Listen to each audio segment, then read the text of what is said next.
Jezreel, donde Dios siembra. Nuestro propósito es compartir las verdades de la palabra de Dios, que han demostrado ser vigentes y relevantes para transformar las vidas de todos aquellos que ponen su confianza en Cristo Jesús. Bienvenidos a la prédica de hoy. Muy bien, vamos a entrar al mes de marzo con la temática correspondiente. Repasemos un poco. En enero vimos exactamente la intimidad.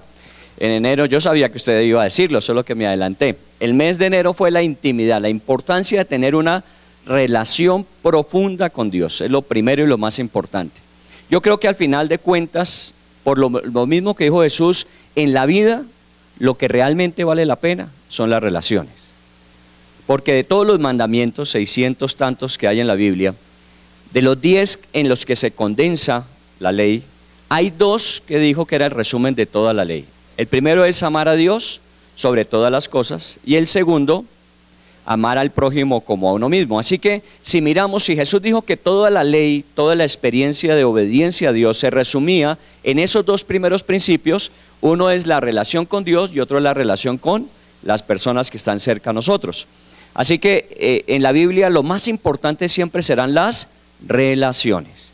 Obviamente usted quiera tener todo el éxito en su área profesional, su área económica, en cualquiera de los emprendimientos que usted tenga, ojalá tenga éxito, pero eso es parte simplemente. Lo más importante es tener buenas relaciones con Dios y con los que le rodean. Así que el primer mes fue intimidad, tener buena relación con Dios, seguramente eso nos ayuda a mejorar la relación con los demás. El segundo mes que acabamos de terminar, febrero, fue vendrán días mejores, vendrán días mejores. Y estamos convencidos de eso. Yo no sé qué tanto en su corazón, a la luz de lo que tanto escucha, usted pueda percibir que vendrán días mejores. Si es solamente noticias de las que normalmente nuestros noticieros, tanto en medios escritos, hablados o televisión nos transmiten, seguramente nosotros estamos viendo que el futuro va a ser peor, ¿cierto? Pero si usted lee la Biblia, usted encontrará que siempre en la Biblia el futuro es mejor que el pasado, siempre. Es más, nosotros estamos viviendo una experiencia, y hablo de los presentes específicamente, una experiencia de vida saludable. Cuando usted va, por ejemplo, a la Fundación Santa Fe y encuentra este tipo de situaciones, una de las cosas que primero genera en su corazón es gratitud. Porque pues allí había un caso de un niño de menos de un año, con cáncer, con traqueotomía, y su mamá ahí al lado. ¿Usted ha pasado por una experiencia de esas? Ojalá que nunca pase, porque el dolor, la impotencia es increíble, es impresionante. A cualquier persona que allí se le pregunte si quisiera ella que oráramos por ella, seguramente dice que sí, porque esperaría que vinieran días mejores para su hijo, para su familiar afectado. Entonces, cuando uno se expone a estas situaciones, uno valora lo que tiene, pero siempre pensamos que puede ser aún mejor. Su vida puede estar bien, su vida puede ser una vida bendecida hasta ahora, pero Dios quiere que aún sea mucho mejor. Por eso hablamos de días mejores. Ese fue nuestro tema del mes anterior. Si usted de pronto no nos ha acompañado, puede preguntar por la página y por YouTube podemos ver las predicaciones del mes anterior. Este mes nos vamos a meter en un tema que tiene relación con los primeros y segundos. O sea, si hablamos de intimidad con Dios, que mejora mi relación con Él, mejora mi relación con otros, y si decimos que eso nos va a traer días mejores, obviamente no solamente esperamos días mejores, sino que en días mejores podamos ser nosotros mejores. Entonces tenemos que pensar en eso. Nosotros no podemos pensar solamente en condiciones, en circunstancias, en lugares, en ambientes mejores. Tenemos que pensar en que todo eso nos tiene que favorecer para ser nosotros mismos mejores. Entonces, durante todo este mes vamos a hablar de que en el futuro tenemos que ser mejores. ¿Cómo es usted ahora? Y cada uno pues hacemos nuestro proceso evaluativo, hay muchas cosas que cambiar. Yo en esta semana con las células, algunas de las células que he estado hablando y conversando, les he dicho que una de las cosas que yo tengo que mejorar son mis relaciones. Y son los 2 temas que hemos visto. Porque yo no soy bueno para sostener relaciones. Yo soy muy bueno en otras áreas, preferiría trabajar solo administrativamente, pero me toca relacionarme. y no soy muy efectivo en la relación. Usted me podrá decir, pero eso no se le nota, es que trato de hacer que no se note. Pero usted no sabe el esfuerzo que a mí me cuesta. Nunca viaje conmigo en avión, porque yo soy mal compañero de viaje. Yo normalmente siempre llevo algo que leer, algo que estudiar, algo que preparar. Difícilmente me conecto con las personas. A veces cuando tiene que ser así, que tengo que conectarme, lo hago, pero preferiría no hacerlo. Así que yo estoy mejorando en mis relaciones. Estoy leyendo sobre ello y estoy empezando a aplicar. Deme unos 20 años y yo creo que ya he cambiado. ¿Cierto? Unos 20 años y seguramente que voy a ser mejor en esa área de mi vida. Pero también es una buena pregunta que hay que hacer. ¿En qué estoy trabajando para mejorar? No es solamente qué cosas creo que debo mejorar, sino en qué específicamente tengo que trabajar. Todos nosotros fuera de esa área, yo tengo otras también en que tengo que hacer un proceso de transformación, pero no puedo trabajar en todas simultáneamente, tengo que ir mejorando una a una. ¿En qué áreas de su vida usted está trabajando de una forma intencional para ser mejor? Porque si vienen oportunidades mejores que las que hemos tenido, obviamente eso se va a mostrar, se va a reflejar en la calidad de vida suya. Así que usted tendrá que ser mucho mejor de lo que ahora es. Para eso, entonces en este mes de marzo estaremos desarrollando esa temática y la tomamos conectándola con el tema anterior. ¿Recuerdan? Para los que no nos acompañaron, estuvimos estudiando desde 1 Samuel 16 y llegamos hasta el capítulo 27. Pero perfectamente usted podía volver a repasar todos esos capítulos y aún concluir 1 Samuel, donde está toda la experiencia de la vida de David como rey. ¿Está bien? Una de las cosas que a mí más me llaman la atención de David es que David era un hombre normal, común y corriente, que su vida dio un giro, las condiciones para él cambiaron, pero no fueron solamente las condiciones, sino que él mismo en el proceso fue mejor. Recuerden que desde el principio Dios empezó a tallar en su vida el carácter del mejor rey de Israel.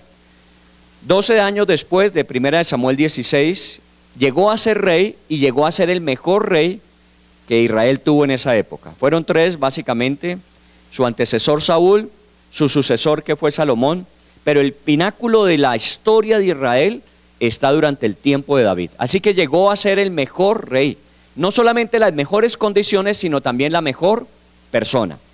Hubo 2 episodios que de pronto no nos detuvimos mucho allí, que fue cuando David tuvo la oportunidad de hacer justicia por su propia mano. ¿Recuerdan cuando 2 veces tuvo la oportunidad de matar a Saúl, el rey que lo perseguía, el rey que había intentado matarle, el rey que había usado las amistades contra él, el rey que había usado aún a su propia esposa contra él? A ese rey Dios le dio 2 ocasiones a David para estar muy cerca y estar vulnerable el rey, pero no lo mató.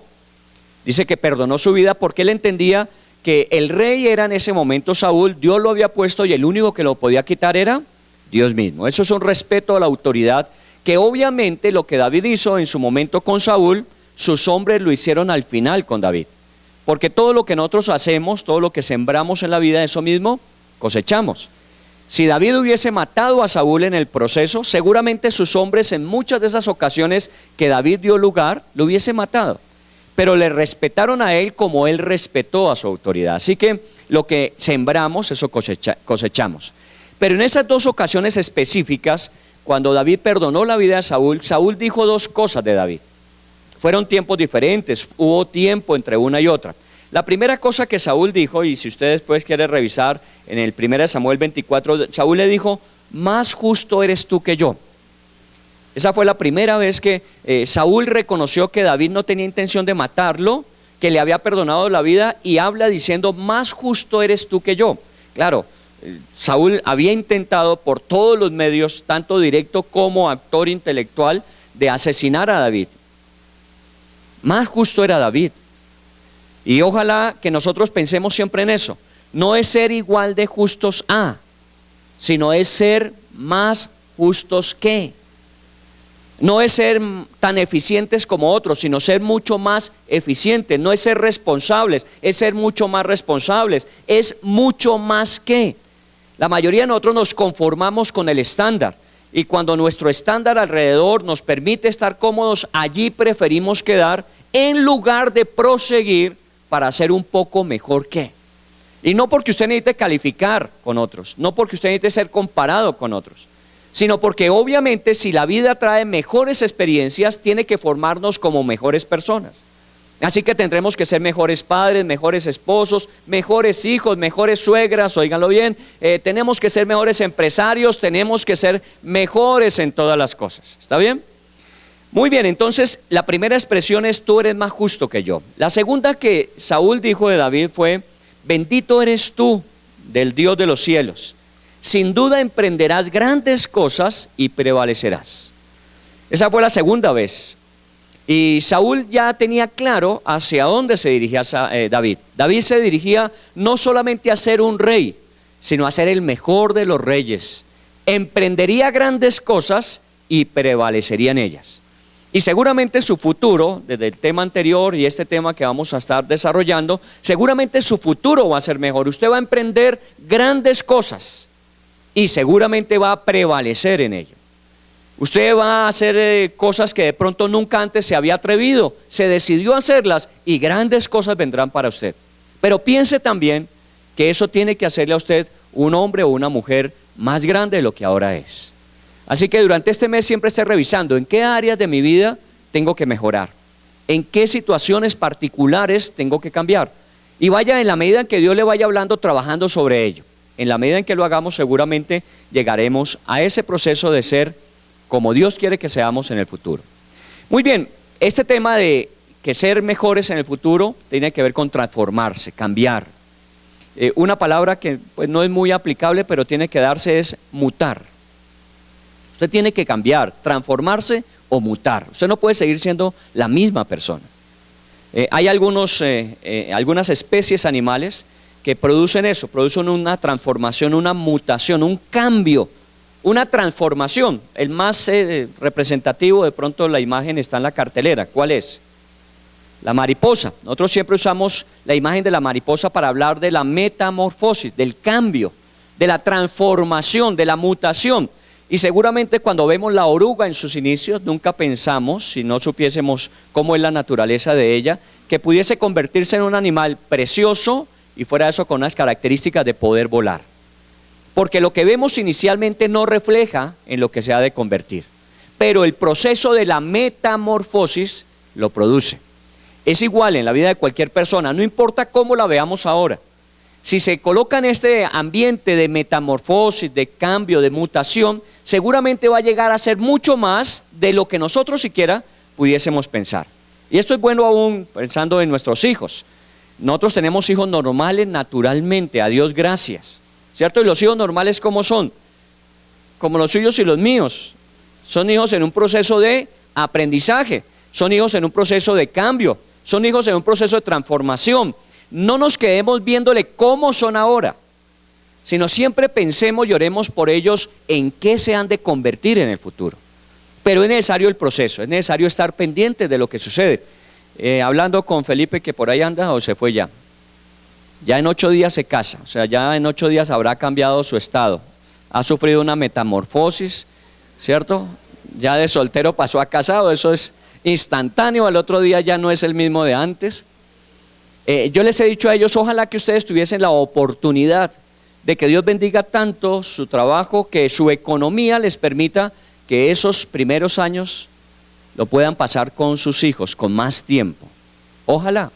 Sabemos que no es fácil, sabemos que la situación económica muchas veces obliga a que tengamos largas horas de trabajo y muchas veces más de un trabajo, pero siempre pensemos que si el proceso de transformación de nuestros hijos en lo que son, a lo que se han de convertir, requiere tiempo, es necesario hacerlo. Para que al final de cuentas, cuando todo en la vida lo habramos conseguido o logrado, nos demos por bien servidos, no por lo que hicimos, sino por aquellos que vamos a dejar en un proceso de transformación y cambio para con los que vienen después. Directamente estamos hablando de nuestros hijos. Quiero definir la palabra transformación en el diccionario. El diccionario dice acción o proceso mediante el cual algo se modifica, altera o cambia de forma manteniendo su identidad. Repito al final, algo se modifica, altera o cambia manteniendo su identidad. O sea que de alguna manera es un proceso de transformación manteniendo la identidad. Muy bien, esta es la primera definición. Para eso se obliga a un proceso. Hay otra definición que dice, es la acción y efecto de hacer cambiar de forma a algo o alguien para transmutar en otra cosa a ese algo o alguien. Es un proceso, es una acción que trae un efecto y es cambiar la forma, transmutarla para que se convierta en algo diferente al final. Esto puede ser obviamente social, político, económico, en todas las áreas podemos sufrir procesos de transformación. Quiero hacer un experimento aquí. ¿Esto es qué? Estoy probando la visión. ¿De qué es? De vidrio, un vaso de vidrio, ¿está bien? Y esto que tengo por acá es una jarra de vidrio que contiene arena, ¿cierto? Es para que nos quede bien el experimento. Entonces, es una jarra de vidrio del mismo material del vaso, vidrio, y tiene en su interior arena. Hubiese querido conseguir de otra arena, pero pues esta es la que tenemos a la mano. Piense en la clase de material, ¿está bien? Este material más rígido, más sólido, este es un material que obviamente puede tomar la forma del recipiente donde se deposite, ¿está bien? Esas es las naturalezas diferentes. ¿Qué relación tiene el uno con el otro? Es la misma materia. Porque finalmente el cristal viene de un material que es como este, como la arena. Entonces usted no pensaría, si ve esa arena que va cayendo ahí, que un día se podrá convertir en un vaso que lo recibe o en una jarra que lo riega. Nosotros pensaríamos que son dos cosas diferentes y una no podría ser la otra. Y resulta que aquí tenemos efectivamente eso, que este material que usted ve aquí en este vaso, con el tiempo se puede convertir en ese vaso. O este material que está en esta jarra, con el tiempo se puede convertir en esta jarra. El material es el mismo, la forma puede ser diferente. Ahora, no estoy hablando de esta arena, estoy hablando de la arena que van a ver ustedes allí. No pude conseguir la arena con la que se fabrica, pero veamos la imagen para tener claro esto. Vamos a ver este video corto. Si me ayudas, Heidi, apagamos aquí.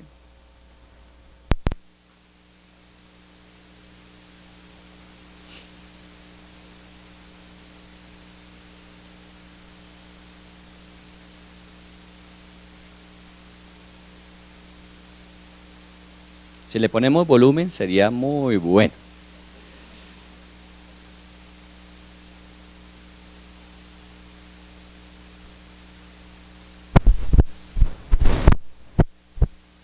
Entonces les voy explicando. Esa es una fábrica de producción de vidrio y esa es la materia prima con la que se produce el vidrio. Es un silicato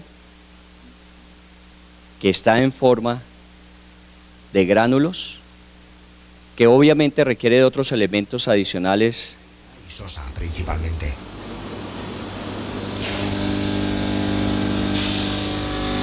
La arena se mezcla y se envía de los hilos a la planta de producción a través de vías automáticas.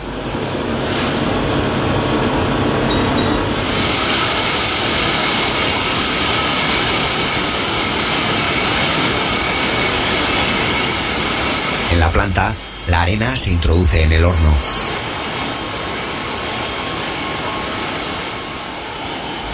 Aquí hace mucho calor, ya que para producir vidrio hace falta fundir la arena, y para ello hay que calentar el horno hasta los 1500 grados.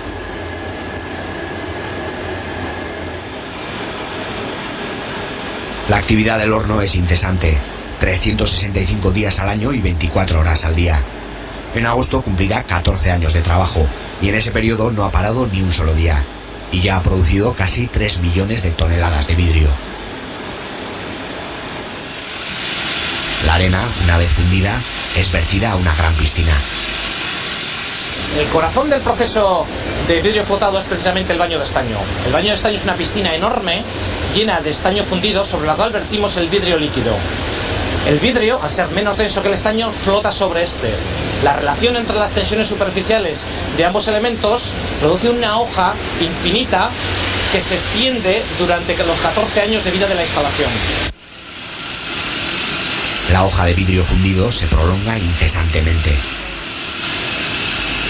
Aquí se fijan las medidas y el espesor del vidrio, y es que a 1100 grados el vidrio es como un chicle, se puede estirar y contraer.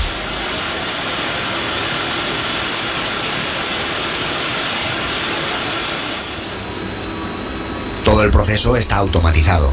Desde la sala de control se supervisan las temperaturas y las presiones, y también el consumo de gas del horno. El vidrio se separa del estaño, se enfría y sale a 600 grados.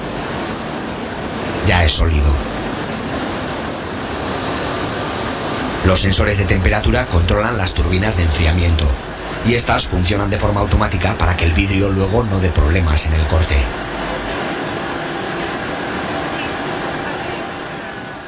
Una vez salido esta lámina de vidrio del baño de estaño, necesitamos someterlo a un proceso de enfriamiento controlado. El objetivo de este proceso no es más que el usuario final pueda cortarlo y transportarlo en condiciones.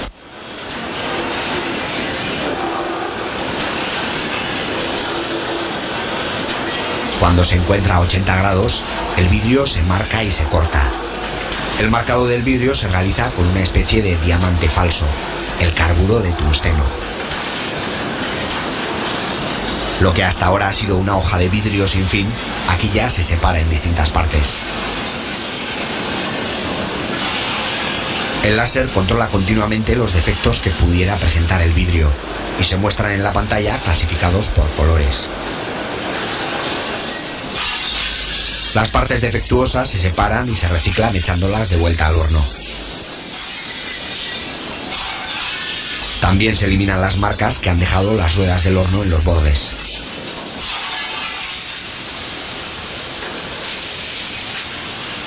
Finalmente, las hojas de vidrio ya están preparadas para el almacenamiento. El apilado generalmente se realiza mediante robots, pero cuando se producen los trozos de vidrio más pequeños, como hoy por ejemplo, ese trabajo hay que hacerlo a mano. El vidrio se almacena y ya está listo para su reparto en camiones. Lo que hace unos minutos era un montón de arena se ha convertido en un brillante vidrio, que será un espejo o una ventana de cualquier casa o automóvil. Ok, gracias. Lo que quería que viésemos es un proceso de transformación.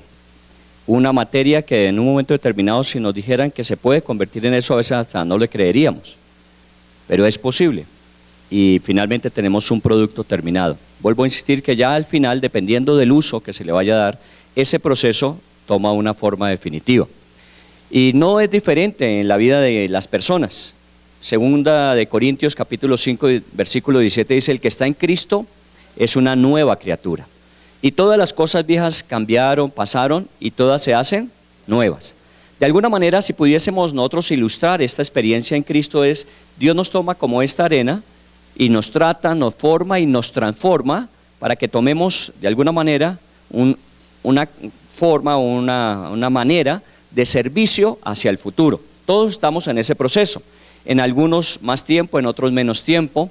Pero obviamente el proceso es lo que hace que lo que fuimos deje de ser para convertirnos en lo que hemos de llegar al final. Así que piense siempre en esta ilustración, en este tema durante este mes de marzo. Es un proceso de transformación. Y nunca diga de una persona que no es posible. En toda persona los procesos de transformación o cambio son posibles. En algunos casos uno pensaría que es muy difícil, muy complicado, pero obviamente en las manos del alfarero, recuerdan la ilustración que hay en el Antiguo Testamento, en las manos del alfarero, Dios puede tomar un material y transformarlo. Eso podríamos decir de la greda, en ese caso del libro de Jeremías, que Dios toma la materia prima que la greda, la transforma, luego metiéndola al horno, la hace un instrumento útil. Dice que algunos para bien, otros para mal, en el sentido de cuál es el uso último de lo que Dios ha creado. En el caso nuestro siempre con Dios será para buenas cosas.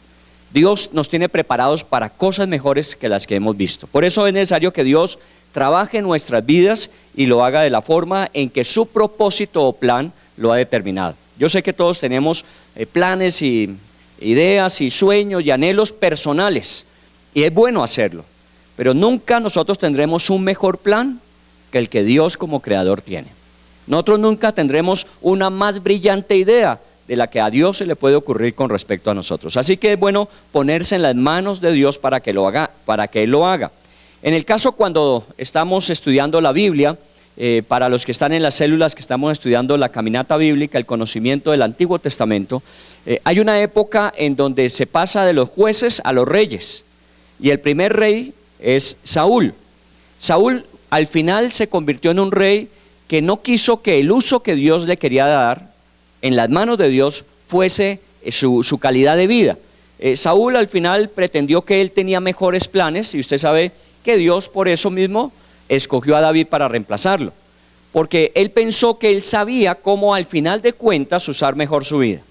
Y la historia nos muestra que solamente una vida puesta en las manos de Dios y conforme a sus propósitos puede estar en el 100% del propósito real. Encontramos también un episodio antes de los reyes que se llaman los jueces, y hubo un hombre que usted seguramente ha oído, muchas veces lo hemos narrado, Sansón.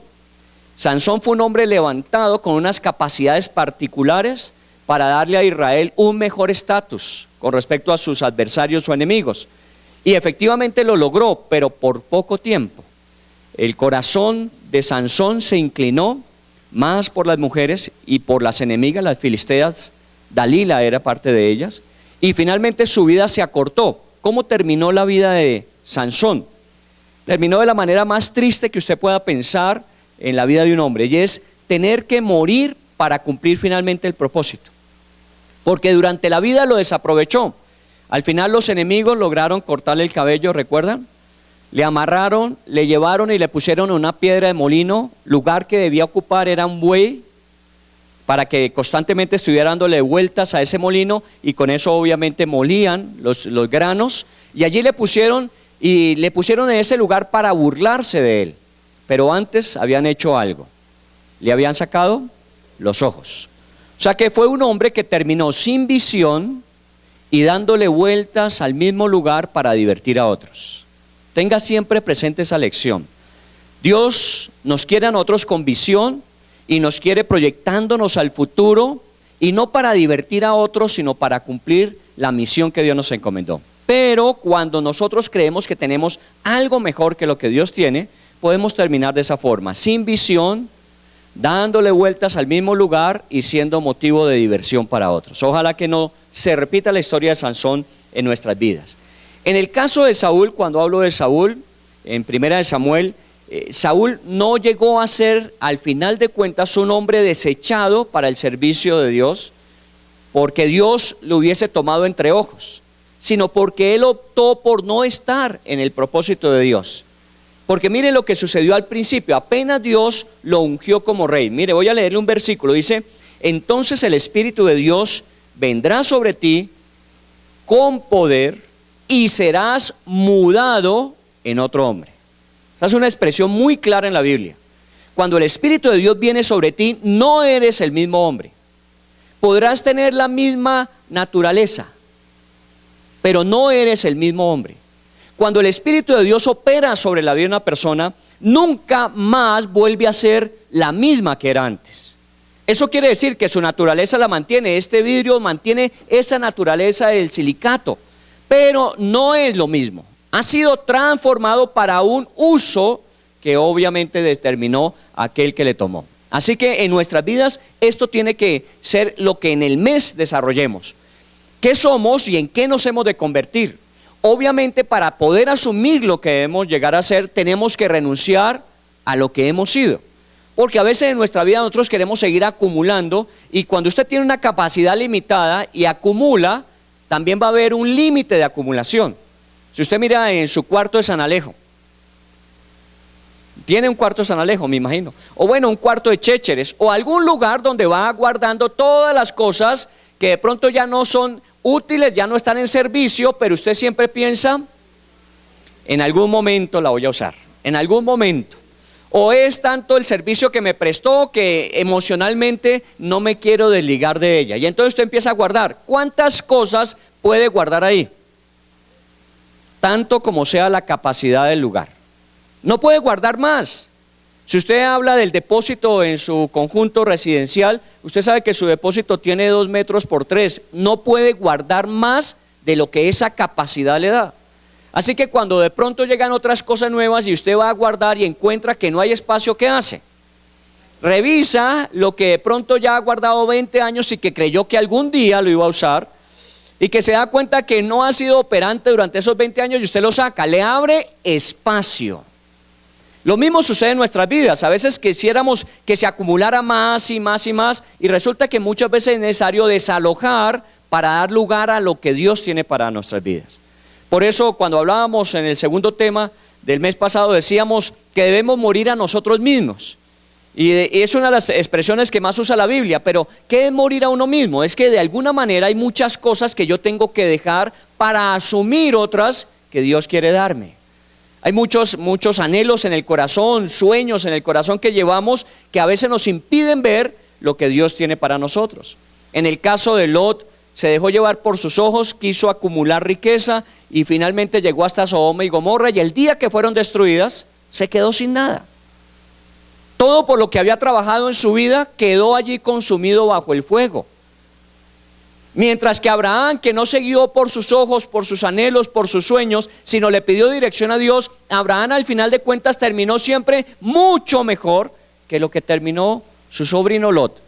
Así que siempre piensen en lo que la Biblia nos enseña, no poniendo los ojos en las cosas que se ven, sino en aquellas que no se ven. Usted el futuro no lo está viendo tan claro como quisiera. Usted no sabe cómo va a terminar, cómo va a ser su trabajo, cómo va a terminar su empresa. Usted no lo sabe, Dios lo sabe. Pero usted sabe que bajo la dirección y la guía de Dios, eso va a ser mucho mejor de lo que es ahora. De pronto en este momento usted ve muchas dificultades que tiene que sortear y si está comenzando con más razón, porque en la medida que usted le va cogiendo el juego a las cosas, usted va volviéndose práctico en ellas y se puede convertir en un experto en ellas. Pero obviamente el que sí las conoce bien y saben cómo van a ser al final es Dios. Por eso es sabio y entendido que uno confíe en Dios en la misma medida en que va avanzando en la vida. Yo tengo que hacer lo que Dios me llamó a hacer hoy, pero tengo que prepararme para lo que Dios dice de mí mañana. El que comenzó la buena obra en nosotros, la continúa hasta el final, ¿cierto? No dice así.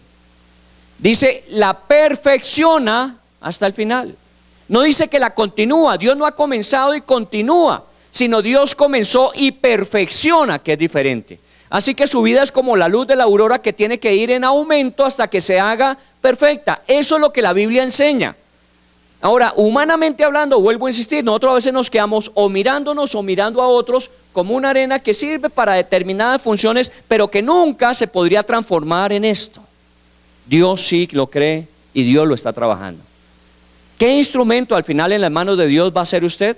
Eso depende de qué tanto proceso hemos permitido de Dios en nuestras vidas. 1500 grados, 800 grados, un enfriamiento progresivo para que todo eso se vuelva una lámina de vidrio que pueda ser empleada. Muy bien, la pregunta es, ¿y cómo comienza todo esto? ¿Dónde se inicia el proceso de la transformación? Entonces le voy a invitar a ahora sí abrir la Biblia. Vamos a comenzar el tema en Juan capítulo 3. Juan capítulo 3. Para muchos de ustedes es un pasaje muy conocido, ustedes lo han leído, lo han estudiado muchas veces, hasta enseñado seguramente, pero Juan 3 es el punto de partida dentro de los procesos de transformación de Dios. Todo tiene un punto de comienzo. Lo único que no ha tenido un punto de comienzo es Dios. Por eso la definición teológica de Dios es increado. Dios no fue creado. Dios es desde el pasado, será en el futuro, es en el presente. Pero todo lo demás tuvo un punto de comienzo. Cuando Dios dijo hágase, comenzó. Tanto la luz, la tierra, las estrellas, el agua, los peces, todo tuvo un punto de comienzo. Siempre es bueno pensar en cuándo comienzan las cosas. Porque nosotros somos muy dados a anhelar, a aspirar, a soñar con, pero no tener punto de inicio. Seguramente usted en su libreta de proyectos personales tiene muchas cosas que le gustaría realizar, pero usted no las ha iniciado todavía, no ha tomado la iniciativa de empezar a construir lo que quiere que llegue a ser. Y tiene que tener un punto de comienzo. Por eso es bueno que usted determine fechas para las cosas. Esto nos enseñan en la administración y en las empresas que tiene que haber una fecha de inicio y una fecha de finalización, porque si no, nos quedaríamos diciendo todavía hay tiempo, todavía hay tiempo, todavía hay tiempo, y nunca llegaremos a lo que aspiramos. Así que tiene que haber un punto de partida, y ese efectivamente en el proceso de transformación está en Juan capítulo 3. Había un hombre de los fariseos que se llamaba Nicodemo, un principal entre los judíos. Para aquellos que bien lo saben, permítanos hoy ayudar a aquellos que están comenzando en este proceso de conocer de la Biblia, el trasfondo de ello, hablar un poquito de cada cosa que allí se describe. Era un hombre común y corriente.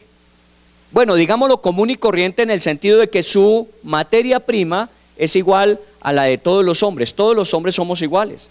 Algún día un hombre llegó a un pueblo a preguntar quién de los grandes hombres de la historia había nacido allí, cuál de los grandes había nacido allí. Y la persona que le escuchó le dijo, no, aquí no ha nacido ningún grande, aquí todos nacieron niños. Porque el punto de partida para todos es similar, el punto de comienzo. Uno se convierte en alguien grande en la medida en que avanza hacia eso. Pero no es que nazca grande o nazca pequeño. Nosotros no tenemos la doctrina oriental de que efectivamente la reencarnación forma parte de nuestra vida. Entonces en la reencarnación lo que usted nació a hacer hoy es con lo que usted va a morir en esta vida. Posiblemente en la otra, si se porta bien, puede reencarnar en algo mejor y superior, pero si no lo hace, podrá reencarnar en algo inferior. Grave, porque ¿cuántas vidas necesitaríamos para llegar a lo que Dios nos propone? Hasta que sea perfecto.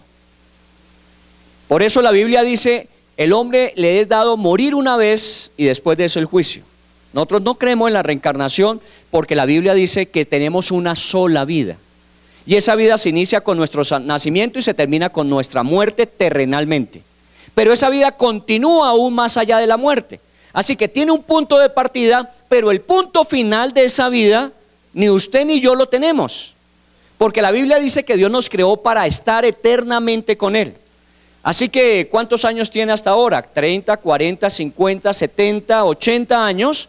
Eso es apenas una parte pequeña de su realidad de vida.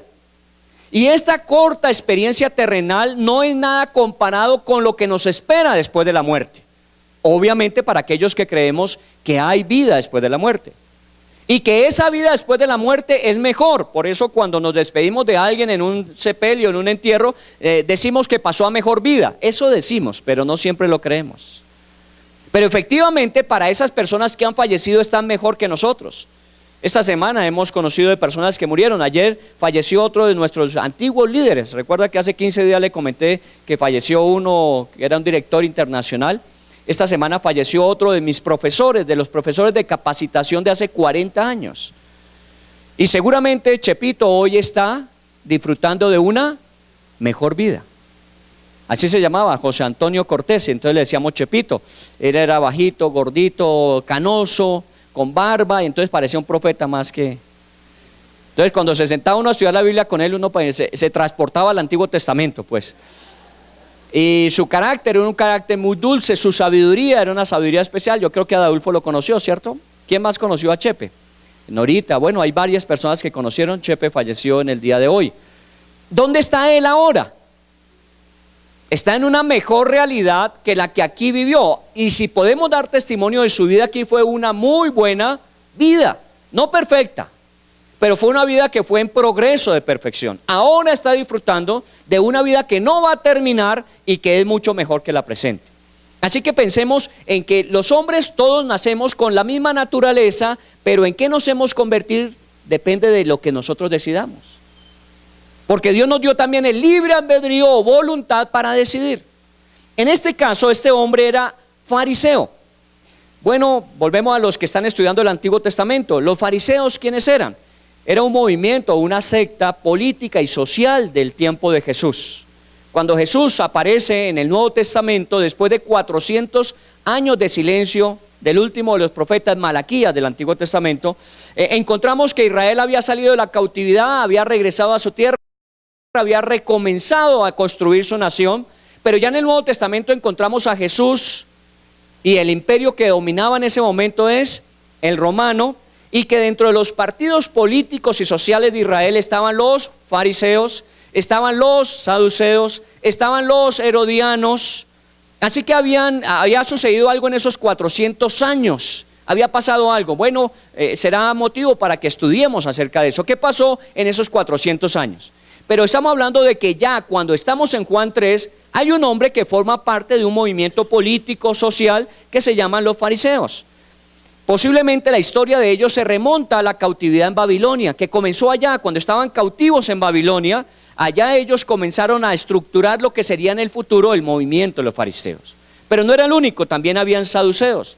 Y entre ellos siempre hubo mucha rivalidad. Y en esa época, entre el Antiguo y Nuevo Testamento, hubo una historia de los famosos macabeos, que puede usted de pronto revisar y no está en la Biblia, por eso se llaman 400 años de silencio, que no hay una narrativa bíblica sobre eso, pero históricamente uno puede buscar la información. Los macabeos quisieron unir lo que era el sacerdocio y la realeza. Es como pues en muchos casos que se da que el pastor quiere ser político. Y a muchos no les parece que es adecuado, porque o es pastor o es político. Y en este momento tenemos uno de los senadores en el Congreso de la República que es pastor. Pero cuando asumió la curul, fue elegido, inmediatamente dejó el pastoreo. Eso era lo que pensaban los fariseos. Estoy diciéndoles para que usted entienda que en un momento determinado ellos decían, no se pueden combinar esas dos funciones. Si va a ser una, deje la otra. Si va a ser la otra, deje la una. Y esto es bueno entenderlo, porque a veces nosotros pretendemos hacer todo y lo que hacemos es afectar y dañar. Y usted sabe, cuando la iglesia combinó el poder religioso con el poder político, todo lo que sucedió. Y usted puede venirse en la historia y hacer un recorrido. No estamos aquí para juzgar, sino para hacer autoconfrontación.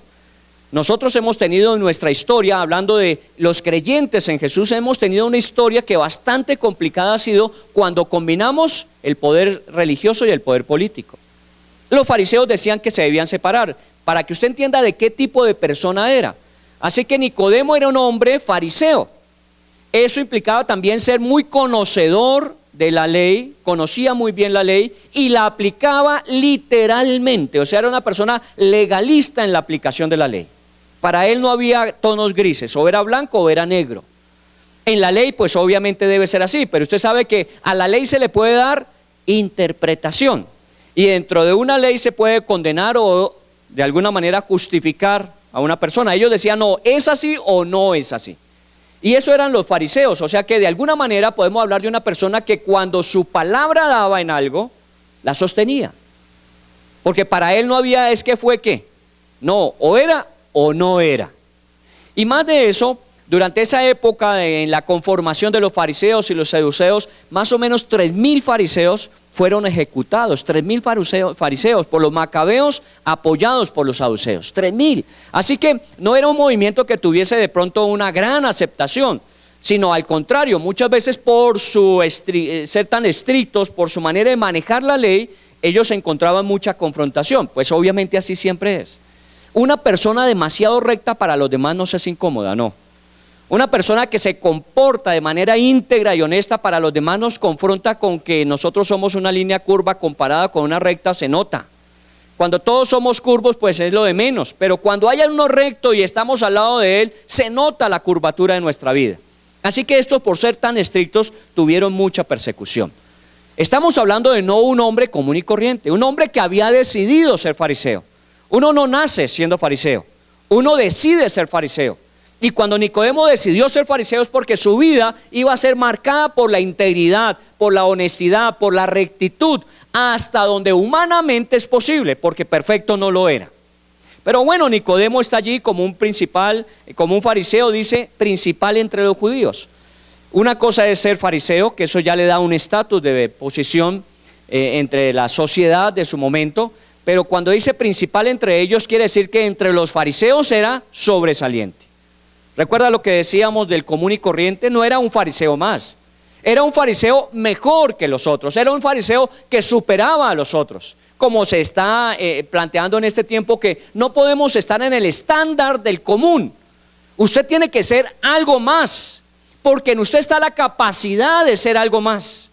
A veces nosotros nos justificamos, no, es que eso es muy difícil, eso es imposible, eso no es sino para algunos especiales, yo no soy parte de ello. Usted es una persona que si usted quiere y decide y disciplinadamente se dedica, usted puede llegar a ser mucho más de lo que ahora es.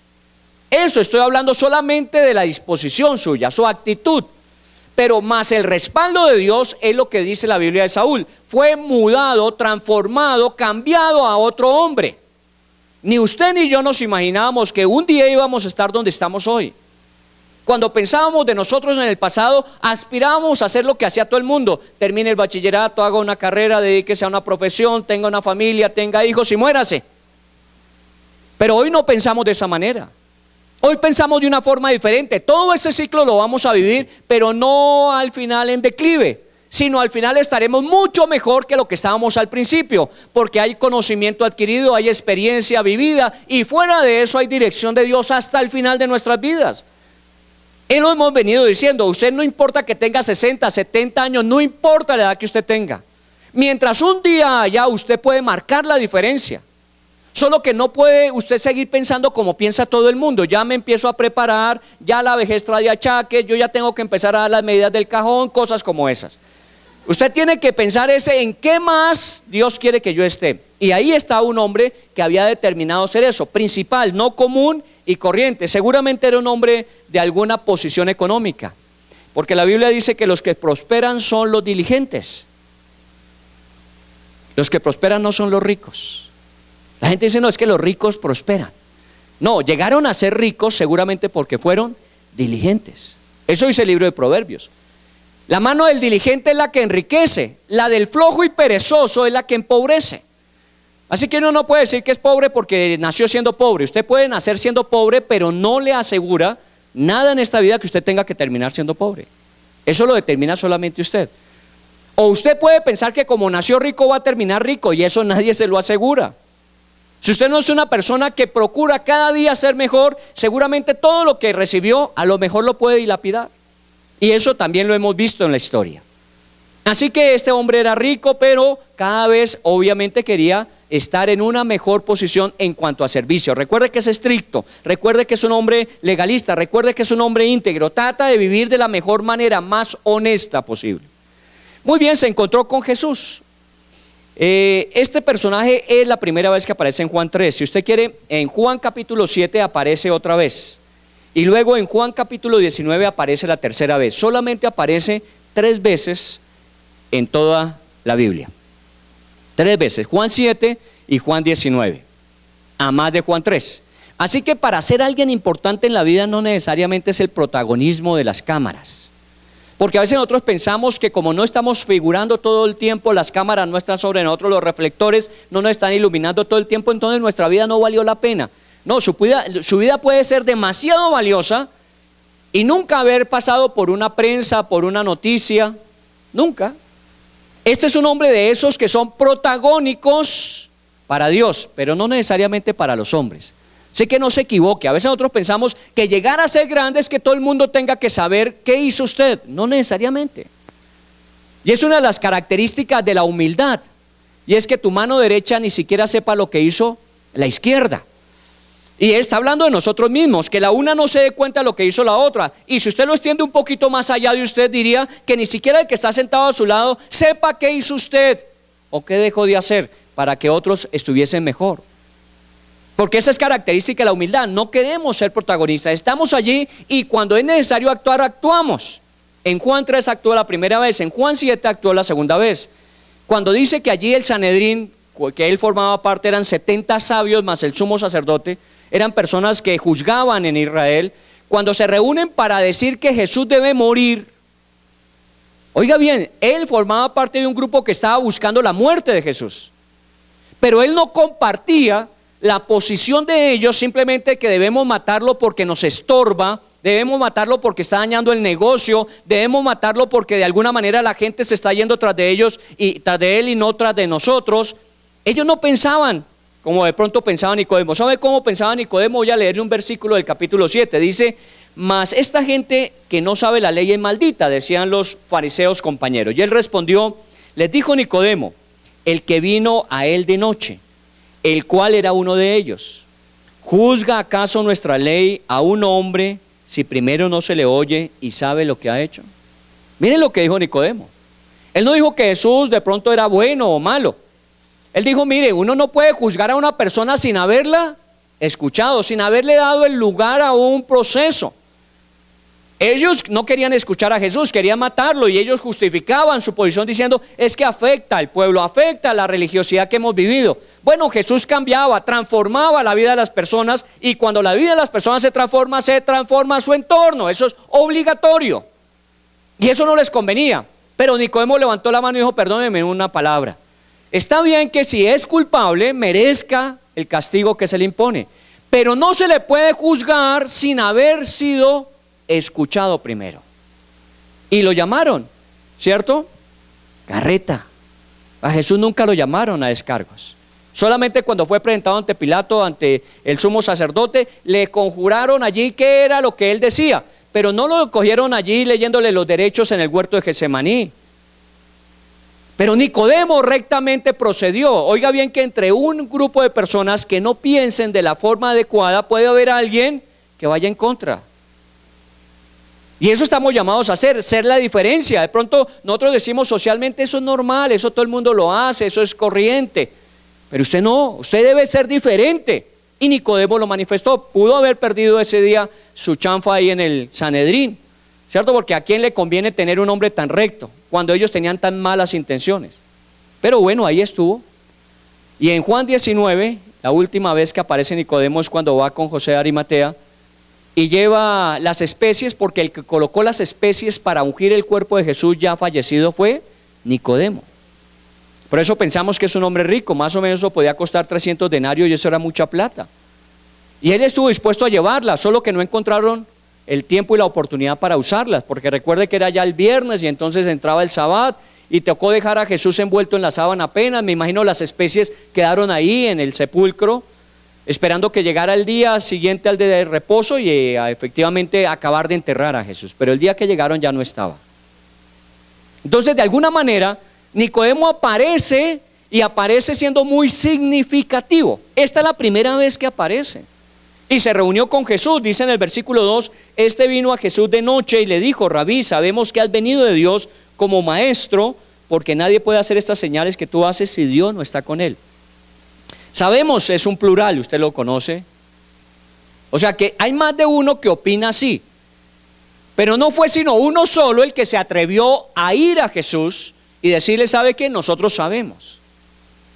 A veces hay gente que opina como nosotros. No sé si a usted le ha pasado en su empresa, en su vecindario, entre su misma familia, que a veces nosotros nos guardamos el ser cristianos para nosotros. Decimos eso es algo muy personal, eso es muy privado. Uno no tiene que meterse en la vida de otras personas con respecto a las creencias. Pero en algún momento a usted se le escapó de pronto, sin darse cuenta ese día que su conciencia estaba en descanso, a usted se le escapó una frase como, ojalá Dios nos bendiga. Y entonces otro que estaba al lado suyo le oyó y le dijo, ¿es que usted es cristiano? Y usted lo piensa dos veces antes de responder, ¿o no? ¿Qué le digo? ¿Que sí, que no? A mí la primera vez que mi mejor amigo que había estado desde kinder, estábamos en tercero bachillerato, me dijo, ¿acaso usted es cristiano? Yo lo primero que le respondí, no, mi hermano es el cristiano. Porque me había visto una carta de mi hermano que me había mandado, él era ingeniero naval, y me había mandado una carta donde me decía que confiara en Dios, que creyera, que leyera la Biblia, y esa carta se me cayó y mi compañero la leyó. Desde kinder estábamos juntos, y yo me ponía su ropa y él se ponía mi ropa, él dormía en mi casa, yo dormía en su casa, así que era una amistad, pero él no sabía que yo era cristiano. Ese día me preguntó y yo le dije, no, es mi hermano. Pero él me dijo, ¿sabe qué? Yo soy cristiano. Entonces me dio el papayazo para decir, no, yo también, yo mi hermano y... Así comenzamos. De pronto a usted le han hecho la pregunta, ¿usted es cristiano? Y usted, no, pues yo a veces comparto ciertas ideas, pero cuando la otra persona dice, yo soy cristiano, usted inmediatamente, yo también, yo ya voy un poquito más adelantado de compartir las ideas. ¿Somos o no somos? Eso es lo que de alguna manera en el caso específico de Nicodemo se manifestó. Sabemos que has venido de Dios. Mire lo que está diciendo, sabemos que has venido de Dios. ¿Sabe qué significa eso para un judío?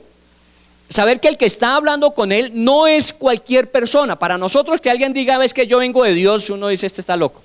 Pero cuando en Israel alguien decía, es que yo vengo de parte de Dios, o ese es un profeta, o es una persona enviada para cumplir una misión especial, como en el caso de los jueces, en el caso de los reyes. Así que le iba a poner mucho cuidado. ¿Por qué? Porque él sabía que venía de Dios, sabía que venía de Dios.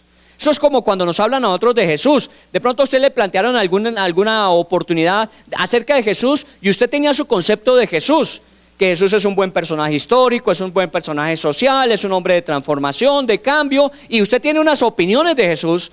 Pero cuando Jesús dice, es que yo y el Padre uno somos, está hablando de que Él es Dios. Ahí es donde uno dice, bueno, un momentico, yo creo que tiene unas características, pero llegar al nivel de ser Dios. Pero él había visto que Dios estaba con él por las obras que él hacía, las señales que él manifestaba. Así que quiso acercarse a ver si había algo más detrás de eso. Es bueno ser cristiano, claro. Es bueno venir a una iglesia también. Pero hay mucho más que eso.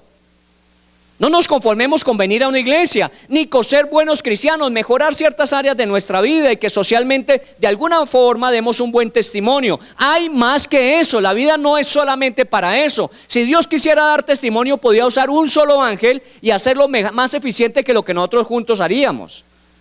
Así que Dios nos quiere más que simplemente para hacer buen testimonio o para venir a la iglesia. Dios nos quiere para cumplir propósitos que Él ha trazado desde la eternidad. Por eso nos ha venido preparando y no somos lo que éramos, ni tampoco todavía hemos llegado a ser lo que seremos. Pero hay que acercarse, hay que aproximarse, hay que decir, mire, yo sé y hasta aquí entiendo, pero yo quiero entender si hay algo más que yo no conozca. Recuerde que es un fariseo, conocedor de la ley. Y está hablando con otro que también llamaban maestro, porque a Jesús lo llamaban rabí, y eso implica que era un maestro, así que es de maestro a maestro. ¿Quién tiene que enseñarle a quién? Y aquí es donde Nicodemo se sienta con Jesús a aprender. ¿Qué tanto usted sabe? ¿Qué tanto usted conoce? Yo tengo que quitarme el sombrero delante de muchos de ustedes que son gente muy sabia y entendida. Y que en ciertas áreas de sus vidas creo que usted es una persona de esas que sobresale. Pero aún todo lo que usted conozca y sepa con respecto a mí, usted puede estar por encima. Pero si usted se compara con Jesús, usted siempre va a estar por debajo. Todo lo que usted haya logrado, todo lo que usted haya alcanzado, todo lo que usted haya leído de la Biblia hasta ahora, puede ser muy bueno, pero acérquese a Jesús y pregúntele si hay algo más y seguramente le va a mostrar que hay mucho más de lo que hasta aquí usted ha aprendido. ¿Sabe qué a mí me motiva? Y yo se los he dicho a algunos de las células. Es que yo no tengo una capacidad de retención de información permanente en mi vida. Mi disco duro funciona de pronto de otra forma. Mi disco duro acumula información, pero no la tiene tan presente como yo quisiera. Sé que está ahí. Y cuando a veces es necesario usarla, el Espíritu Santo ayuda para que esa información salga y podamos emplearla. Pero yo quisiera tener la memoria de muchos de ustedes. Hay muchos de ustedes que nos pueden decir en qué lugar de la Biblia dice que, y usted dice exactamente la cita. Yo no tengo a veces esa capacidad. Cuando a mí me preguntan, yo digo, para eso están las concordancias. ¿Cierto? Ahí la concordancia le dice en qué lugar de la Biblia dice eso. Pero ¿sabe qué? Para mí no es una desventaja. Para mí es uno de los elementos que me ha llevado a ser mejor. Porque me obliga a que constante y continuamente tenga que estar estudiando. Yo he dado muchos temas muchas veces, porque estoy hablando de la capacitación. Mi don natural de Dios para mí es la enseñanza, ser maestro. Esa es mi capacidad. Y yo puedo enseñar de los muchos materiales que hay en la academia, pero nunca voy a dar una materia sin haberla preparado como si nunca antes la hubiera visto. Porque no tengo la facilidad de tener la información. Y eso me ayuda. Créame que cada vez que estudio aprendo cosas nuevas. Por mucho que usted sepa, por mucho que usted conozca, por mucho que usted haya experimentado, experiencia que haya tenido, se ha vuelto usted maestro en determinada área, usted siempre, si se acerca a Jesús y le pregunta qué más tiene, usted quedará asombrado de lo que le va a decir. Porque mire lo que le dijo Jesús a este fariseo. Dice en el versículo 12 de ese capítulo 3, si os he dicho cosas terrenales y no creéis, ¿cómo creeréis si os dijere las celestiales? Hay una doble información ahí. ¿Cuál es la información inicial? terrenal.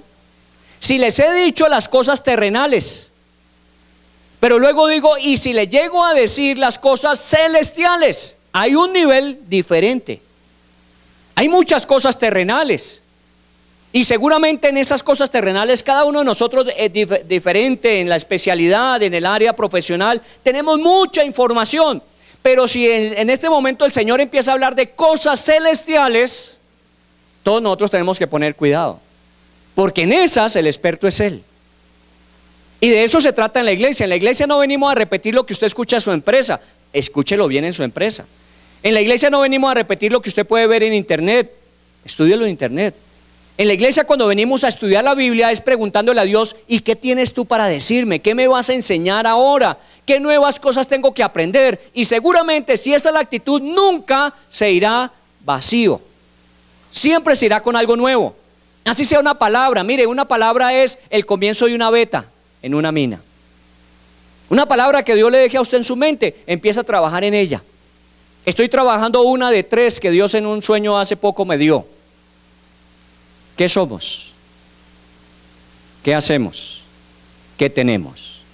A algunos les conté que tuve un sueño. Yo no soy muy bueno para recordar los sueños, soy bueno para dormir y soñar, pero no para recordarlos.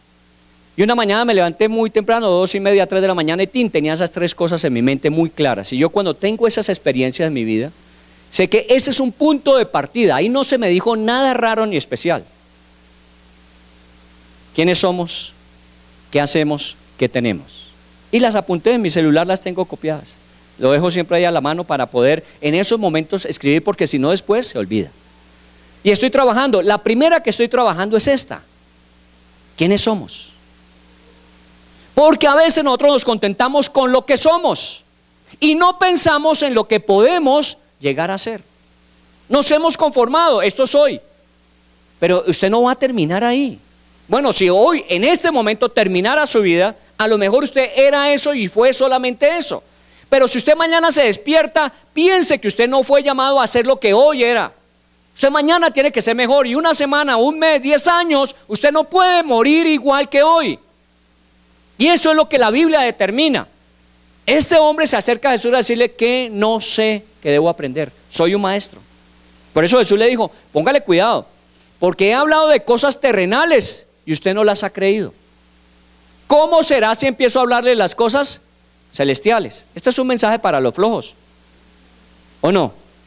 Si usted no se esfuerza a hacer lo que usted puede hacer, ¿qué va a aspirar a que Dios haga lo que usted no puede hacer?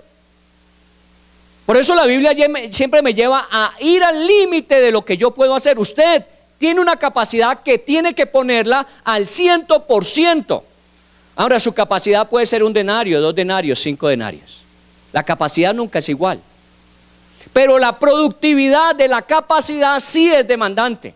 Usted tiene que producir el 100%. 1 denario tiene que producir 2. 2 denarios tiene que producir 4. 5 denarios tiene que producir 10. La capacidad productiva es al 100%. La capacidad inicial no necesariamente es igual. Por eso nunca se compare con otros. Porque usted tiene una capacidad diferente, ellos tienen una capacidad diferente. A lo mejor la capacidad de ellos es mayor que la suya, y por eso usted se siente frustrado o frustrada, porque nunca podrá ser como ellos por ahora. Pero tampoco se sienta sobrado cuando usted le dieron 5 talentos y se compara con el que le dieron 1. Con aquel que ha producido solamente 2 cuando usted lleva 10. No se compare, porque se volverá vanidoso, engreído. Entonces en ese caso es, ¿qué puedo yo aprender? Lo terrenal. Sí, has aprendido lo terrenal, y eso que a veces te cuesta trabajo creerlo. Ahora viene lo celestial. Dios tiene muchas cosas para su vida aquí, terrenales. Pero Dios tiene muchas más cosas de su vida celestial. ¿Sabe por qué? Porque su vida aquí puede durar, si el Señor se olvida de usted, por ahí 120 años. Porque eso a veces le pasa al Señor con algunos, como que le olvidó que estaba vivo y pasan de los 100, eso ya se le olvidó al Señor que estaba aquí. Usted puede tener 120 años, pero comparados con la eternidad, no son nada. Así que si toda la información, experiencia, conocimiento que usted ha vivido para 100 años se compara con la eternidad, créame que lo que nos falta por aprender todavía es muchísimo. Porque necesitamos saber cómo vivir en la eternidad. solo que como somos. Si lo hubiese escrito el Señor después de Apocalipsis diciendo, estos son los libros para la eternidad, nosotros leeríamos eso si no haríamos lo de aquí. Porque si les he dicho las cosas terrenales y no las hacen, ¿para qué les hablo de las celestiales? Lo que está escrito es más que suficiente para vivir acá, pero también nos habla de que hay mucho más allá. Mi desafío en esta tarde para comenzar este tema de la transformación es que todo tiene un punto de partida, y de pronto ese punto de partida es, ¿dónde estoy? ¿Qué es lo que tengo que empezar a hacer? Y lo primero que uno tiene que empezar a hacer si quiere aprender algo, es decir, quiero aprender.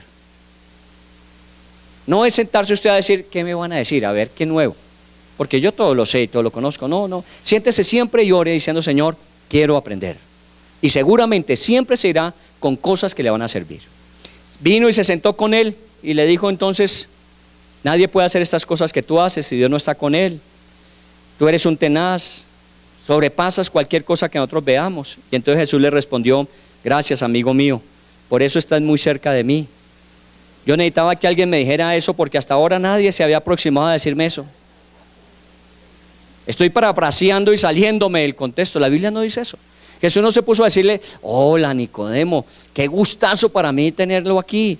Y qué chéverísimo que usted opine eso de mí, me gusta, me alegra que lo haya entendido. Y sabes que Nicodemo, yo también te admiro a ti. Reunión de mutuo elogio. Jesús no estaba para esas cosas. Él veía a Nicodemo un hombre grande, por eso la Biblia lo narra y lo describe como era, pero fue directo al grano. ¿Qué le dijo a Nicodemo? Respondió Jesús y le dijo, de cierto te digo, que el que no naciere de nuevo no puede ver el reino de Dios. ¿Sabe cómo él la puso? Muy difícil. Porque ya hemos hablado de todo lo que era Nicodemo, pero Jesús le dice, ¿sabes qué, Nicodemo? Todo lo que tú eres, todo lo que tú sabes, todo lo que has hecho hasta acá, el esfuerzo por vivir una vida recta e íntegra, de nada te van a servir si quieres formar parte del reino de los cielos. Decirle eso a un fariseo, maestro en Israel, eso es un bofetadón. Porque ellos se creen con el derecho divino, ¿o no? Y el izquierdo también.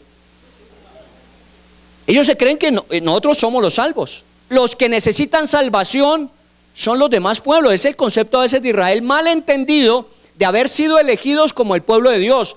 Nosotros acabamos de cantar una canción, somos el pueblo de Dios. Sí, somos el pueblo de Dios. ¿Pero para qué? Para que vivamos diciendo, somos el pueblo de Dios, nosotros somos el pueblo de Dios, siempre seremos nosotros el pueblo de Dios. No, el pueblo de Dios es llamado a anunciar las virtudes de aquel que nos llamó de las tinieblas a su luz admirable.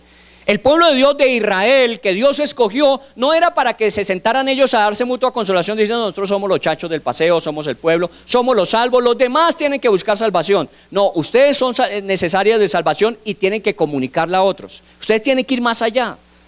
Por eso Jesús cuando le dice, ¿sabes qué? Para que formes parte de esto que estás viendo, que estás oyendo, para que formes parte de eso, tienes que nacer de nuevo. Eso es muy fuerte. Y usted de pronto ya, porque lo ha oído de otros amigos, porque en la iglesia lo ha escuchado siempre, nacer de nuevo, usted dice, ya entiendo. Pero para un judío que le digan nacer de nuevo, la respuesta obvia. ¿Y cómo puede nacer uno siendo viejo? ¿Cuántos años tendría Nicodemo? ¿60, 70, 80? ¿No ha habido personas que le dicen a uno, cuando uno les trata de hablar de Dios, que le dicen a uno, mire, sabe que yo soy muy viejo para cambiar? Ah, ¿usted ya es tan viejo para cambiar?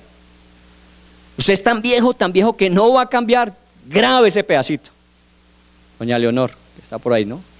Ella es la que nos dice siempre, grave ese pedacito. Que usted por su edad diga, es que mire, yo soy así, yo no voy a cambiar. Grave. Ni usted como joven, que hoy día nuestros jóvenes son desde los 12 años. Ya no es a los 18, 19 que uno... Sino que los jóvenes desde muy jóvenes están diciendo, papá, esta es mi vida. ¿Sabe qué? Y no se meta en mi vida. Grave ese pedacito. ¿Sabe qué? Uno no puede decir es que ya es así y eso no va a modificarse. No tienes que nacer de nuevo, si no, no entra al reino de los cielos. Pero ¿cómo? Si siendo viejo, ¿cómo voy a nacer de nuevo? Entonces Jesús le explica diciendo que lo que es nacido del agua y del espíritu puede entrar en el reino de los cielos. Lo que es nacido de la carne no puede entrar. Usted no entra al reino de los cielos por haber nacido físicamente. Usted entra al reino de los cielos por nacer espiritualmente. Y si usted necesita nacer físicamente, es porque usted no existía. Y si usted necesita nacer espiritualmente, es porque usted no nacía espiritualmente antes.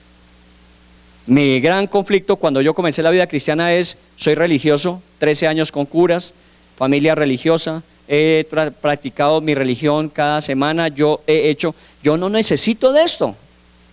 Yo con lo que tengo estoy bien, yo creo que me he salvado, con las misas que me metieron en el colegio yo creo que hice todas las que necesitaba. Y a veces nosotros llegamos a un concepto que lo que ya hicimos, eso nos calificó. Y Jesús le dijo a Nicodemo, todo lo que hiciste es bueno y vale la pena y seguramente por eso estás donde estás, pero si no naces de nuevo, no puedes ver el reino de los cielos. Y nacer de nuevo es nacer del Espíritu. ¿Usted ha nacido espiritualmente? Bueno, para poder responder a la pregunta es más sencillo preguntar, si usted en este momento se muriera, ¿a dónde pasaría su eternidad?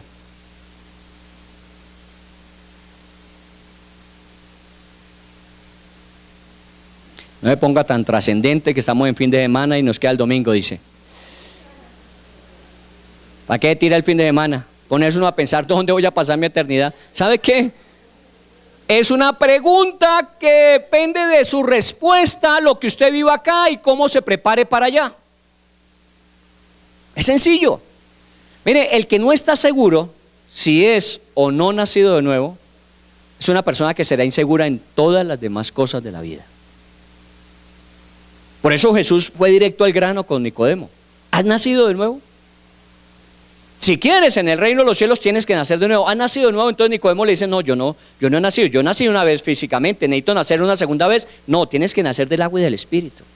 Porque lo que es nacido de la carne, carne es. Lo que es nacido del Espíritu, Espíritu es.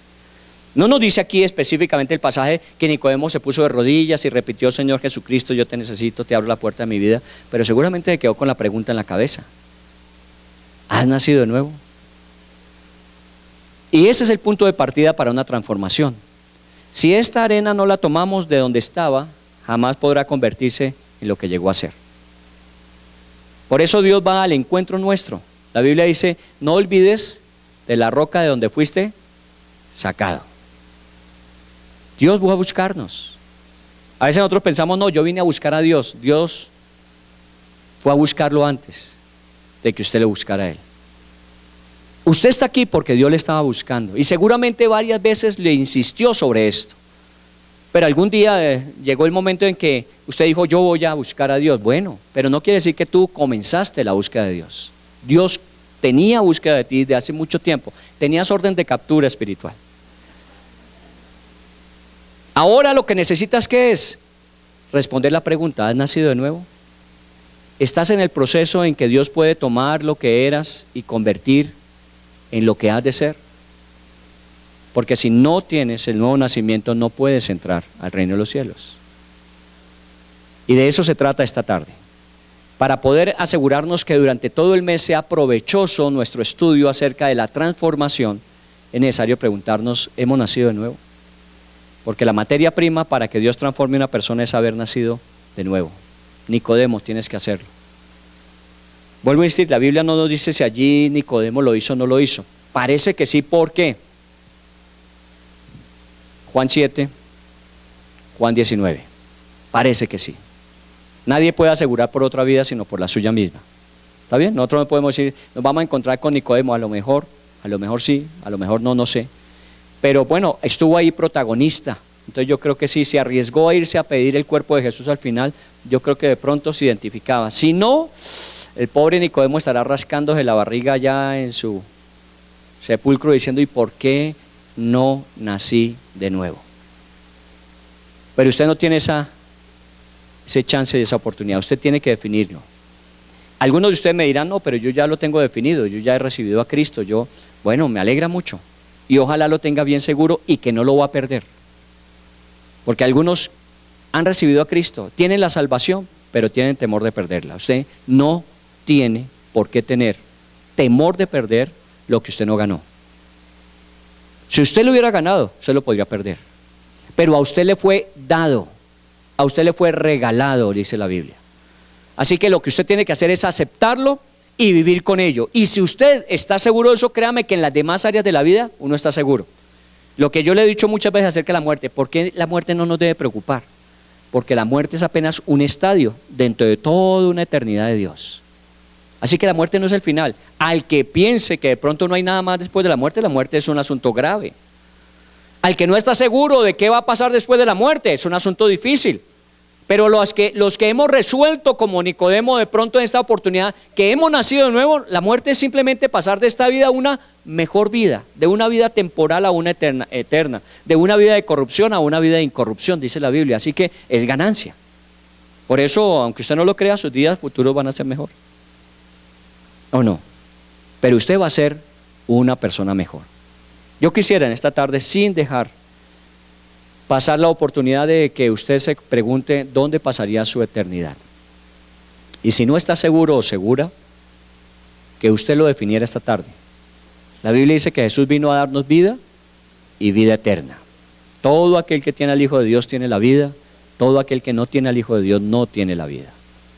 Dice él en la primera epístola de Juan. Así que yo quisiera que usted tuviera vida, para que en las manos del Señor su vida fuese moldeada y transformada para hacer algo que Dios en el futuro, Dios pueda emplear según su propósito para usted. Para eso hagamos una oración. Y todos aquellos que de alguna manera tengan alguna duda acerca de su salvación, acerca de dónde vamos a pasar nuestra eternidad, podamos responder hoy por el ofrecimiento que Jesús hace. El que no nace de nuevo no puede ver el reino de los cielos. No es una declaración de una persona, es Jesús, el Hijo mismo de Dios, Dios mismo hecho hombre, quien determinó cómo es que era. Las ideas religiosas, las ideas personales, en este caso, no cuentan. Si usted cree que es por obras, si usted cree que es por una afiliación religiosa, si usted cree que es por la influencia de otras personas, eso no fue lo que dijo Jesús. Tienes tú que nacer de nuevo. Y la forma de hacerlo es permitir que Él traiga vida a nuestra área espiritual en la vida. Nosotros somos seres vivos. Desde que nacimos hace tantos años, nosotros tenemos una vida física, una vida mental, una salud mental, tenemos una vida emocional, tenemos una capacidad evolutiva, pero la Biblia dice que espiritualmente estábamos separados de Dios. Que la paga del pecado era muerte, y esa muerte se traduce en una separación. Y que Dios vino a reconciliar esa separación a través de su Hijo Jesús. Que por eso Él pagó por nuestros delitos, por nuestros pecados, por nuestras transgresiones, para que fuésemos perdonados y pudiésemos acercarnos. Y eso es lo que hemos hecho. Y hoy valdría la pena para aquellos que lo han hecho, decirle gracias Señor, porque sé que un día me diste la oportunidad de decirte, ven a mi vida como mi Señor, como mi Salvador. Y en ese momento en que lo hice, de pronto no con todo el conocimiento que hoy tengo, en ese momento tú escuchaste mi oración y viniste a mi vida como lo prometiste. Y desde ese día, por lo que tu palabra misma declara de mí, fui hecho templo del Espíritu Santo. Tu Espíritu Santo vino a morar en mi corazón. Y desde entonces hasta ahora el Espíritu Santo me ha hecho lugar de su morada. Y en todos estos años que he caminado, en todo este tiempo que he caminado contigo, he aprendido a conocerte mejor a través de tu palabra. No puedo decir que lo sé todo, no puedo decir que todo lo que sé lo he aplicado todo, pero tengo que decir que mi vida no es la misma desde que te conocí. Desde que puse mi vida en tus manos, mi vida ha ido en un proceso de mejoramiento continuo. Pero todavía hay mucho más que te tengo que pedir hoy, Señor. Transforma en mí, cambia en mí. Asimismo, Señor, yo quiero pedirte en este momento por las personas que nos acompañan, que de pronto haya dudas, incertidumbres, si de una manera consciente ha invitado a Jesús a su vida a ser Señor y Salvador para tener ese nuevo nacimiento. Ese nuevo nacimiento es un acto de Dios mediante el cual, al aceptar a Jesús, Dios nos da vida eterna. Por eso hay que aceptarlo como el Señor de nuestras vidas y el Salvador eterno de nuestras almas. Si usted quiere, en esta tarde, Dale una respuesta a esa pregunta: ¿dónde voy a pasar mi eternidad? Si usted quiere tener certeza de eso, comience como Jesús le dijo a Nicodemo: tienes que nacer de nuevo para estar en el reino de los cielos. Confiésele a Jesús que como todos nosotros hemos sido pecadores, no hemos sido perfectos, nos hemos equivocado muchas veces de manera inconsciente, no intencional, pero también somos conscientes que muchas veces sabiendo hacer el bien no lo hicimos, conociendo que no debíamos haber hecho, hicimos también. Perdónanos por nuestros pecados. Entiendo que esta condición de ser un pecador me aleja de ti. Y si muriese así, estaría eternamente lejos de ti. Pero gracias porque tu palabra dice que tú viniste a morir por mis pecados, por mis transgresiones, por todo aquello de pensamiento, de palabra, de obra, de omisión en mi vida. Y yo me pongo delante de tu presencia para decir gracias porque moriste por mis pecados. Gracias porque la única forma de poderme presentar ante ti es un sacrificio como el de tu Hijo Jesús, siendo inocente por mí que soy culpable. Y ese sacrificio por mi pecado me ha permitido delante de ti ser presentado como limpio o justo. Porque eso fue lo que literalmente hizo Jesús. Al quitar de nosotros todos nuestros pecados, nos permite acercarnos a la presencia del Padre como si nunca hubiésemos pecado. Esto es lo que la Biblia llama la justificación a través de Cristo. Somos declarados justos por la justicia que hubo en Cristo Jesús para nosotros. De pronto nuestra concepción, nuestra comprensión de todo esto va más allá de lo que en este momento podemos argumentar, pero así te ve Dios. Si aceptas a Jesús como Señor y Salvador y su sacrificio por tus pecados suficiente, Dios te ve justo y Dios te trata como justo, porque tu pecado ha sido quitado y ha sido removida la culpa. Dale gracias, Señor, te doy gracias por perdonar mi pecado y por permitirme experimentar que me puedo presentar delante de ti y decirte gracias, Dios mi Padre, porque tu palabra dice que todos aquellos que creímos en que Jesús y su sacrificio fue suficiente, fuimos hechos hijos tuyos. Así que te doy gracias por ser tu hijo y poder disfrutar de la herencia como hijo que incluye mi vida eterna. Jesús es ahora mi Señor y mi Salvador. Quiero conocerle y quiero, conociéndole, servirle, pero mucho más quiero amarle. Enséñame, Señor, a hacerlo. Gracias, Dios, te damos, porque los que lo hemos hecho y afirmamos en este día, y aquellos que comienzan en este día a declararlo en su vida como una realidad, tenemos esta posibilidad que planteamos para este mes, una transformación de lo que somos a lo que tú quieres que seamos. Y si aún hay muchas cosas buenas en nuestras vidas aquí, las que vienen nos van a ser mucho mejores. Y si hay cosas deficientes, insuficientes o erradas, tú las vas a transformar, Señor, y nos vas a hacer mejores aún. Por eso doy gracias a Dios por su vida y mi vida. Si hay algo siempre en nuestro corazón es gratitud, porque Dios no nos desecha, porque Dios sigue puliendo en nosotros todo aquello que un día trazó como su propósito personal. Dios te haga 1000 veces más de lo que ahora eres.